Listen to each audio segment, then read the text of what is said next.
దేవుని ప్రశస్తమైన నామమునకు మహిమ ఘనత ప్రభావములు కలుగునుగాక. వీక్షిస్తున్న మీ అందరికీ కూడా మన ప్రభువైన యేసుక్రీస్తు నామములో శుభాభివందనాలు తెలియజేస్తున్నాను. ఈరోజు మన దేవుని వాగ్దానం కీర్తనల గ్రంథం 84వ అధ్యాయం 4వ వచనం. నీ మందిరమందు నివసించువారు నిన్ను స్తుతించెదరు. దేవునికి మహిమ కలుగునుగాక. నిజమే ప్రియదేవుని బిడ్డలారా, మందిరంలో ఉన్నంతసేపు మనం దేవుణ్ణి ఆరాధిస్తూ ఉంటాం, స్తుతిస్తూ ఉంటాం, గణపరుస్తూ ఉంటాం.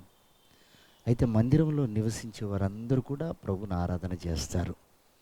అలాగే మనము దేవునికి ఒక ఆలయమై ఉన్నాం. ఇప్పుడు ఈ ఆలయంలో దేవుడు నివసించాలి. దేవుడు నివసించాలంటే దేవునికి ఆలయంగా కట్టబడుతున్న మన జీవితాలు ఎప్పుడు స్తుతిస్తూ ఉండాలి, గణపరుస్తూ ఉండాలి, ఆరాధిస్తూ ఉండాలి, ఎప్పుడూ ప్రభుని ధ్యానిస్తూ ఉండాలి. ఆయన మందిరంలో చేయవలసిన పనులువి. నిజమే, మనం దేవునికి మందిరంగా కట్టబడుతున్నప్పుడు మందిరంలో ప్రతి నిత్యము ధూపం వేయబడుతుంది, నైవేద్య బలి చేయబడుతుంది. ఇలా దైవికమైన కార్యాలు ఎన్నో జరుగుతూ ఉంటాయి. అలాగే మనం దేవునికి మందిరంగా కట్టబడుతున్నప్పుడు నిత్యము ఆ మందిర పరిచర్య మీద మనం మనసు పెట్టినట్లయితే మన మన దరిదాపుల్లోకి కూడా ఎలాంటి శోధన రాదు. ప్రియదేవుని బిడ్డలారా, ప్రియమైన దేవుని సంగమా, ఈరోజు మందిరంగా కట్టబడుతున్న మన జీవితంలో నిత్యము ప్రభువుని గురించినటువంటి స్తుతి యాగము, ఆరాధన, ప్రార్థన, పరిచర్య ఇవి మన జీవితంలో ఉండాలి. అప్పుడే ఈ మందిరం మహిమతో నింపబడుతుంది. ఈ మట్టి దేహం మహిమ శరీరంగా మార్చబడుతుంది.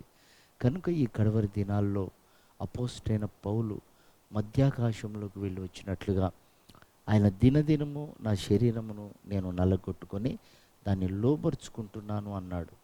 కనుక ఆయనకు దేవుని కార్యాల పట్ల బహు మక్కువ. నా ఎడల నీకున్నటువంటి తలంపులు బహు విస్తారమైనవన్నాడు. అంటే ఆ విస్తారమైన పరిచర్యలో ఆ దేవాలయాన్ని కట్టుకుంటూ శరీరాన్ని సిలువ వేసుకున్నాడు, శరీరాన్ని నలుగొట్టుకున్నాడు.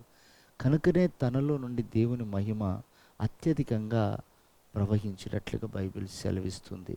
కనుక ప్రియమైనటువంటి దేవుని సంగమా, ఈ అంత్య దినాలలో నువ్వు శరీరాన్ని ఎంతగా నలగొట్టుకుని వశపరుచుకుంటావో అంతగా మందిరంలో మహిమ అత్యధికమవుతూ ఉంటుంది. అలా మందిరం అత్యధికమైనప్పుడు హఠాత్తుగా ఒక దినాన ప్రభు ప్రత్యక్షమవుతారు. ఈ మట్టి దేహం మహిమ శరీరంగా మార్చబడి ఆయన ఎదుట మనం నిలబడతాం. అలాంటి ఉన్నతమైన భాగ్యము, కృప ప్రభు మనందరికి అనుగ్రహించి ఆయన రాకడకు సిద్ధపరచును.